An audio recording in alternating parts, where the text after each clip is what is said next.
민수기 20장 14절에서 29절까지 우리 한 목소리로 함께 봉독합니다.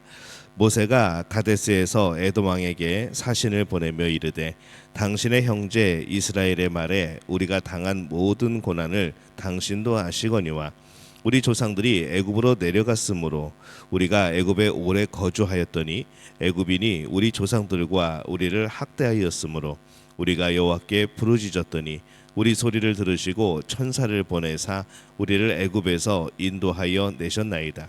이제 우리가 당신의 변방 모퉁이 한 성읍 가데스에 있사오니 청하건대 우리에게 당신의 땅을 지나가게 하소서. 우리가 밭으로나 포도원으로 지나가지 아니하고 우물물도 마시지 아니하고 왕의 큰 길로만 지나가고 당신의 지경에서 나가기까지 왼쪽으로나 오른쪽으로나 치우치지 아니하리이다 한다고 하라 하였더니 에돔 왕이 대답하되 너는 우리 가운데로 지나가지 못하리라. 내가 칼을 들고 나아가 너를 대적할까 하노라. 이스라엘 자손이 이르되 우리가 큰 길로만 지나가겠고 우리나 우리 짐승이 당신의 물을 마시면 그 값을 낼 것이라. 우리가 도구로 지나갈 뿐인즉 아무 일도 없으리이다 하나 그는 이르되 너는 지나가지 못하리라 하고 에돔 왕이 많은 백성을 거느리고 나와서 강한 손으로 막으니 에돔 왕이 이같이 이스라엘이 그의 영토로 지나감을 용납하지 아니하므로 이스라엘이 그들에게서 돌이키니라. 이스라엘 자손 곧 온 회중이 가데스를 떠나 호르산에 이르렀더니 여호와께서 에돔 땅 변경 호르산에서 모세와 아론에게 말씀하시니라. 이르시되 아론은 그 조상에게로 돌아가고 내가 이스라엘 자손에게 준 땅에는 들어가지 못하리니 이는 너희가 무리바 물에서 내 말을 거역한 까닭이니라.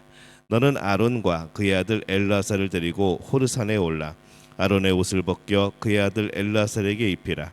아론은 거기서 죽어 그 조상에게로 돌아가리라. 모세가 여호와의 명령을 따라 그들과 함께 회중의 목전에서 호르산에서 오르니라. 모세가 아론의 옷을 벗겨 그의 아들 엘르아살에게 입히매 아론이 그 산 꼭대기에서 죽으니라. 모세와 엘르아살이 산에서 내려오니 곧 온 회중 곧 이스라엘 온 족속이 아론이 죽은 것을 보고 그를 위하여 30일 동안 애곡하였더라. 아멘. 할렐루야. 하나님의 은혜가 오늘 새벽에 하루의 첫 시간을 주 앞에 드리는 우리 믿음의 가족들에게 함께 하시기를 예수님의 이름으로 축원합니다. 오늘 말씀은 이스라엘이 요단강 동편으로 가는 첫 여정입니다. 이제 에돔을 지나려고 하다가 거절당하는 그런 내용, 그다음에 이 아론의 죽음에 대한 그런 내용을 담고 있습니다.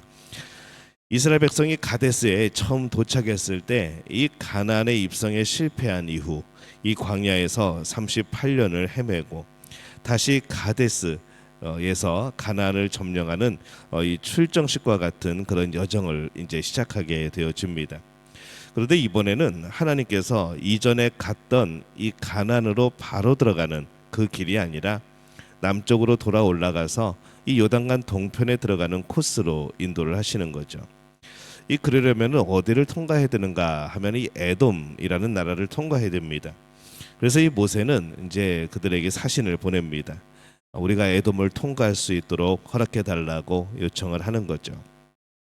18절에 보면은 에돔 왕이 대답하되 너는 우리 가운데로 지나가지 못하리라. 내가 칼을 들고 나아가 너를 대적할까 하노라. 단칼에 거절합니다. 그것도 그냥 거절하는 게 아니라 좀 지나갔으면 좋겠는데 다른 곳으로 돌아갔으면 좋겠는데 그렇게 하는 것이 아니라 내가 칼을 들고 나아가 너를 대적할까 하노라. 이게 굉장히 강력하게 거절을 하죠. 이 에돔은 이스라엘의 민족의 시조인 이 야곱의 형 에서를 시조로 합니다. 그래서 생긴 나라이기 때문에 이스라엘에게 있어서는 가장 가까운 나라이기도 하죠. 그런데 아주 매몰차게 거절을 합니다. 그래서 이스라엘은 더 먼 길로 돌아가야 했습니다. 이 가나안을 향한 재진군을 시작하기 위해서 그들이 가데스에 도착합니다. 그리고 그곳에서의 첫 사건은 어떤 사건이었는가 하면은 이스라엘의 백성의 실패의 사건을 담고 있죠. 물이 없다는 것, 그들은 분명히 실패입니다.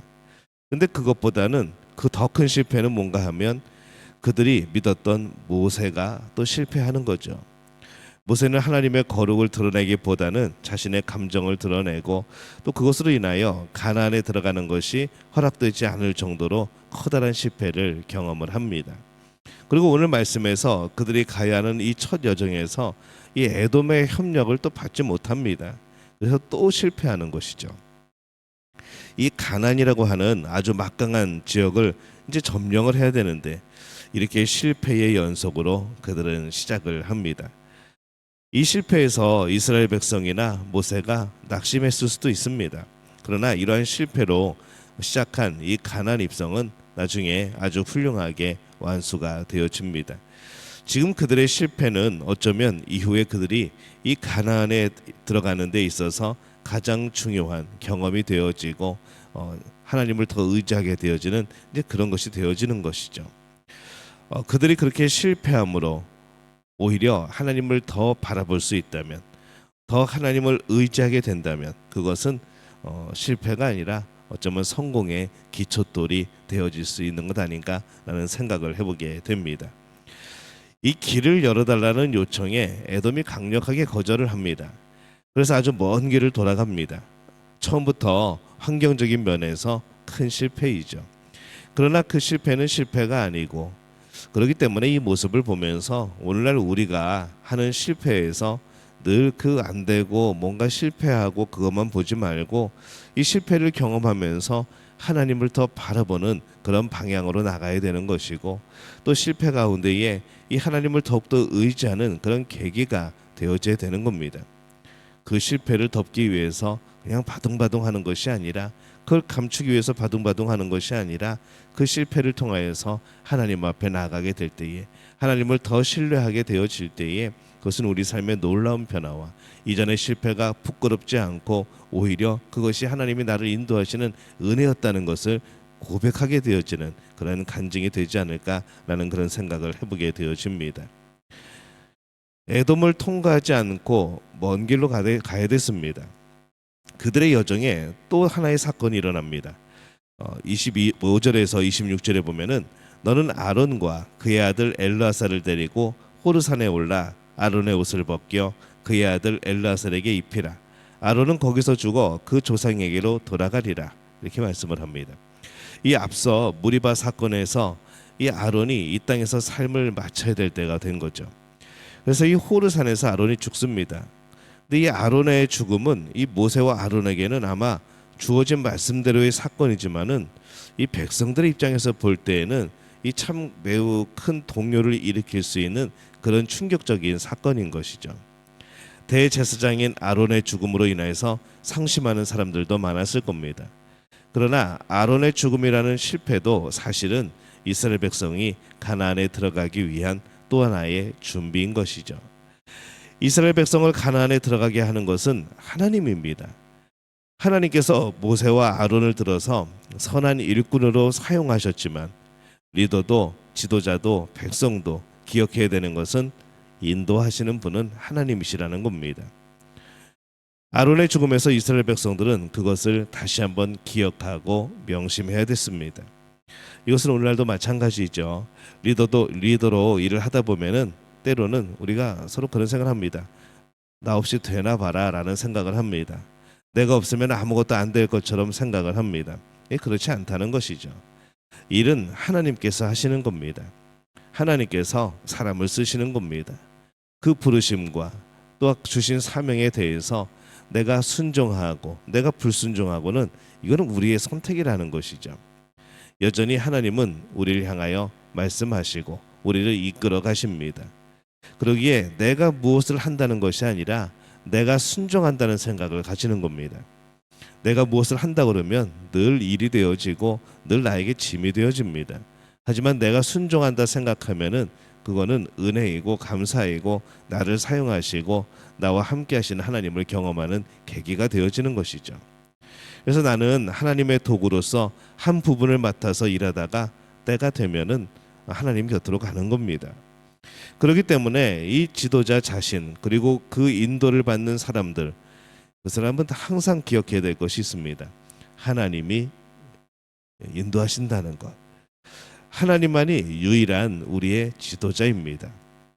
그래서 사람을 의지하지 말아야죠. 언제든지 하나님께서 그 사람을 데려가셔도 그 공동체는 건강하게 유지될 수 있어야 합니다. 이 하나님을 바라보는 삶이 그래서 참 중요합니다. 아론의 죽음으로 이스라엘 백성들은 철저하게 실패를 경험합니다. 그런데 그렇게 연속된 실패로 인해서 그들은 이제 오직 하나님만을 의지하는 것에 준비가 되어지는 것이죠. 아론의 죽음은 하나님의 일의 그침이 아니라는 것을 봅니다. 하나님은 사람을 들어서 매우 선한 도구로 사용하시지만은 여전히 인도하시고 모든 일을 진행하시는 분은 하나님 한 분이라는 것을 늘 기억해야 합니다. 이스라엘이 가나안 입성을 위해서 떠납니다. 그런데 시작부터 되는 것이 하나도 없습니다. 오히려 실패만 계속합니다. 가데스에 있을 때도 그랬지만은 이제 출발하고 나서도 에돔이 거절하고 아론이 죽음을 맞이하고 그렇게 계속 뭔가가 무너지고 뭔가가 사라지고 뭔가 불안정해지는 것 같은 그런 느낌이 드는 것이죠. 그러나 그 무너짐은 그들이 가나안 입성을 위해서 가장 필요한 것의 시작입니다.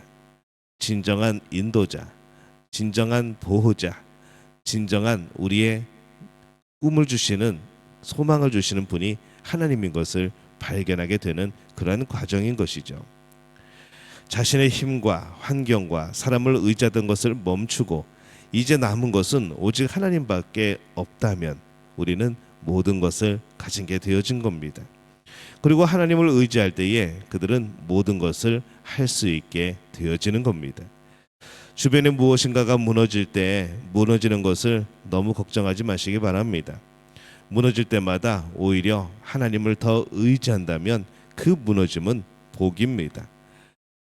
하나님을 더 의지하고 하나님을 더 신뢰하고 하나님이 하시는 일들에 대해서 더 마음을 두고 하나님께서 또 일하심에 내가 그 일에 쓰임받을 수 있다는 것이 또 감사함이 되어지고 은혜가 되어지고 사랑이 되어진다면은 우리의 모든 삶에서 모든 일들은 다 하나님을 향하여서 한 걸음 더 나아가게 되는 그런 복된 일들이 되어지는 줄로 믿습니다. 사건 하나하나, 일 하나하나, 감정 하나하나에 일희일비하지 말고 정말로 하나님을 바라보면서 하나님이 하시는 일이 무엇인가를 바라보면서 그 마음을 알려고 하는 그런 우리 믿음의 가족들 되어지시기를 예수님의 이름으로 축원합니다.